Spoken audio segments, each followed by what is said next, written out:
Olá, Bem-vindos! está começando mais um episódio do podcast Diário SA. E hoje o papo é especial. A gente vai fazer uma análise bem aprofundada da WisCo, a WIS3 na Bolsa. Isso, mas olha, com um combinado aqui entre a gente. Nós vamos fugir daquela manchete, da análise superficial do resultado trimestral que todo mundo já viu. Exatamente. A nossa missão aqui é outra, é entender a engrenagem por trás daquele número. Vamos falar de geração de caixa, da estrutura de dívida. Dos contratos que são o coração do negócio. E claro, como isso tudo se reflete no preço da ação, no valuation, a ideia é sair daqui com uma visão mais completa dos fundamentos da empresa. Perfeito. E antes de a gente começar essa imersão, fica aquele convite. Se você curte esse tipo de análise que vai além do óbvio, siga e curta o Diário SA na sua plataforma de áudio. Ajuda demais a gente a continuar produzindo. Ok, vamos lá. Para começar a desvendar a WIS, tem um ponto de partida que, assim, não dá para negociar.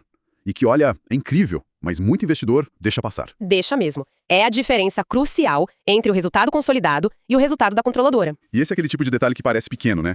Mas que na prática muda completamente a foto da empresa. Muda tudo. É o ajuste de lente que separa uma análise, digamos, superficial de uma análise séria. O resultado consolidado, que é aquele número grande, o que estampa as notícias. A manchete. Isso, a manchete. Ele inclui as participações de todos os sócios, de todos os parceiros, nas diversas verticais de negócio que a WIS tem. Ou seja, na prática, uma parte daquele lucro todo não pertence de fato aos acionistas da WIS. Exatamente. É como olhar a receita total de uma rede de fast food e achar que tudo vai pro dono da marca, esquecendo dos franqueados. Boa analogia. Mas por que na WIS essa distinção é tão mais importante do que em outras empresas? Ótima pergunta. É por causa do modelo de negócio dela, que é todo baseado em parcerias estratégicas.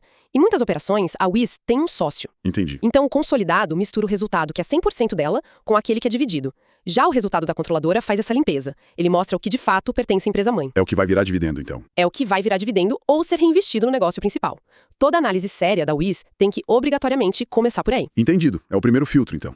E quando a gente aplica esse filtro e olha para o que realmente importa, o que mais salta aos olhos? Uma coisa chama atenção imediatamente: a capacidade da empresa de gerar caixa. A WIS tem se mostrado, sim, uma máquina muito consistente de colocar dinheiro em caixa. E de quanto a gente está falando? Algo na casa de 100 a 120 milhões de reais. Por trimestre. De forma recorrente. E vale sempre a pena reforçar essa diferença, né? Lucro é uma coisa, caixa é outra. Completamente diferente. Sempre. O lucro no balanço, ele pode ser cheio de ajustes contábeis, depreciação, amortização. E não são dinheiro de verdade. Exato. O caixa é o oxigênio, é o dinheiro que entra na conta e que pode ser usado para pagar dívida, distribuir dividendo, fazer aquisição. Quando a gente olha o caixa, o filme muda. E o fascinante é entender o porquê. Por que ela consegue fazer isso com essa consistência toda? A resposta está no modelo de negócio. O mercado chama de asset light. Em bom português, poucos ativos. Isso.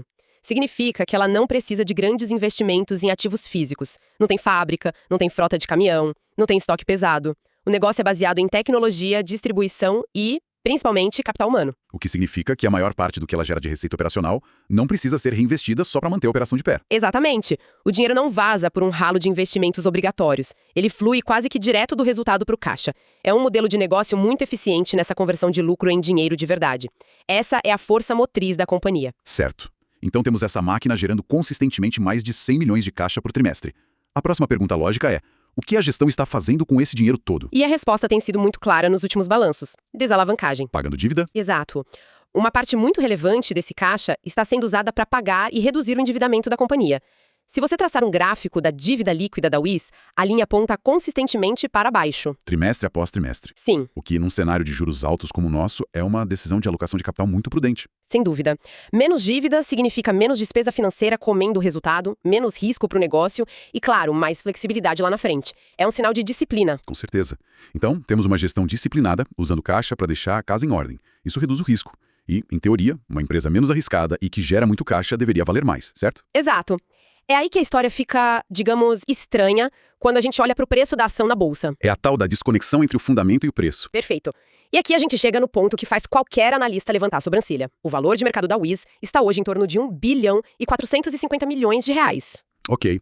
E se a gente anualizar aquela geração de caixa que falamos? Os 450 milhões por ano. Fazendo uma conta de guardanapo aqui, o mercado está pagando pela empresa inteira algo entre 3 e 4 vezes o que ela gera de caixa em um único ano. E é aí que a coisa fica interessante. No jargão do mercado, um múltiplo desses é considerado extremamente baixo. É quase como se você pudesse comprar essa máquina de dinheiro e ter seu investimento de volta em menos de 4 anos, só com o caixa. É muito barato. A grande pergunta é, por que está tão barato? O que está assustando o mercado? E a resposta, muito provavelmente, está no capítulo mais importante da história da WIS, a dinâmica dos seus contratos. Ah, sim. Aqui, a gente tem duas forças gigantescas, uma puxando para baixo e outra puxando para cima.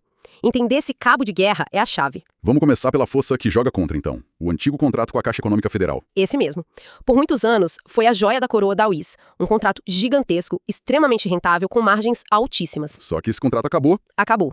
E o fim dele, naturalmente, gerou um mar de incertezas, de pessimismo em relação ao futuro da companhia. Mas o ponto que confunde muita gente é que, mesmo encerrado, ele ainda aparece no balanço.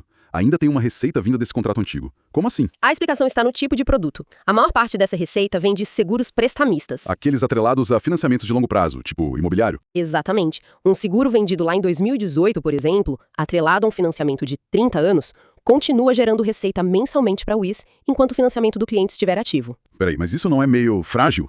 Essa receita residual não é uma anomalia contábil que pode sumir do nada? Não, de forma alguma. Não é anomalia. É a natureza do produto. A receita é reconhecida ao longo do tempo. O ponto crucial é que ela não vai a zero de repente. É uma queda gradual. Uma queda gradual e previsível. A tendência é que caia alguns pontos percentuais por ano, conforme os financiamentos antigos vão sendo quitados. O impacto negativo é sentido não tanto pelo volume, mas porque a margem de lucro desse contrato era muito, muito alta. Então cada real a menos dessa receita faz mais falta na última linha. Exato. Essa é a herança do passado que, aos poucos, vai se dissipando e puxando o resultado para baixo. Ok, essa é a âncora do passado, então. Uma força negativa, mas gradual e previsível. E qual é o motor do futuro? Qual é a força do outro lado do cabo de guerra? O contrato com o Banco Inter. E esse é hoje o principal vetor de crescimento e o grande diferencial positivo da companhia. Se o contrato da Caixa é o passado, o do Inter é o futuro. E por que ele é tão importante? Por algumas razões bem poderosas. Primeiro, é um contrato de longuíssimo prazo. Isso dá uma visibilidade de receita para os próximos anos que, olha, poucas empresas têm. Mas um contrato longo por si só não garante crescimento, né? O parceiro precisa crescer junto. Exatamente. E esse é o segundo e mais importante ponto. O Banco Inter não é um parceiro estático. Pelo contrário. É um dos bancos que mais cresce no Brasil? Sim. A base de clientes deles, a carteira de crédito, os produtos, tudo está em franca expansão. E a UIS, como parceira exclusiva na venda de seguros para essa base, pega carona nesse foguete. Entendi. Então, o crescimento da UIS nessa vertical não depende tanto de um esforço de venda dela, mas sim do crescimento orgânico do parceiro. Em grande parte, sim. Mas isso não cria uma dependência um pouco perigosa? Não é como apostar todas as fichas num cavalo só.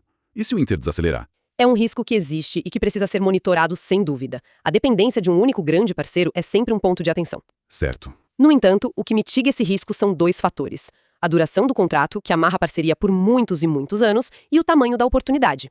O Inter ainda tem uma penetração de seguros na sua base de clientes que é considerada baixa. Ah, então tem espaço para vender mais para os mesmos clientes. Um oceano de oportunidades. Mesmo que o crescimento de novos clientes desacelere um dia, ainda existe muito espaço para vender mais produtos para a base atual. Entendi. Na prática, o crescimento acelerado que vem do Inter tem potencial não só para compensar, mas para mais do que superar a queda gradual da Caixa. A fórmula é poderosa. Crescimento do parceiro, mais contrato longo. É uma receita clássica para criar valor. Certo. Então, quando a gente junta todas essas peças, a foto fica bem mais complexa do que aquele lucro caiu ou lucro subiu. Muito mais. Temos uma empresa que é uma verdadeira usina de gerar caixa. Que usa esse caixa de forma inteligente para fortalecer seu balanço, reduzindo dívidas. E que vive esse cabo de guerra fascinante entre um contrato do passado, que se esvai lentamente, e um do futuro, que cresce de forma acelerada. O que nos leva de volta àquela pergunta e à reflexão final. Será que o mercado está olhando para os números certos? Pois é. Aquele valuation de 3 a 4 vezes a geração de caixa parece estar totalmente focado no retrovisor, precificando o medo do fim do contrato com a Caixa. E parece ignorar quase que completamente o potencial de crescimento que vem da parceria com o Inter. E a solidez da geração de caixa que o modelo Asset Light proporciona. A história que a análise fundamentalista conta parece ser bem diferente da história que o preço da ação no gráfico está contando hoje. Fica a provocação para quem nos ouve. No mercado tão focado no próximo trimestre, talvez a maior oportunidade esteja em analisar a dinâmica de longo prazo. Olhar para a controladora, para o caixa e para o valor desses contratos pode revelar uma perspectiva bem diferente. Esperamos que esta análise detalhada tenha ajudado a entender melhor a WIZC3 e, principalmente, a pensar sobre o que realmente importa na hora de avaliar uma empresa. Se você gostou, não se esqueça de seguir, curtir e acompanhar o Diário SA. Episódio criado por Clayton, o criador do Diário SA. Até o próximo episódio.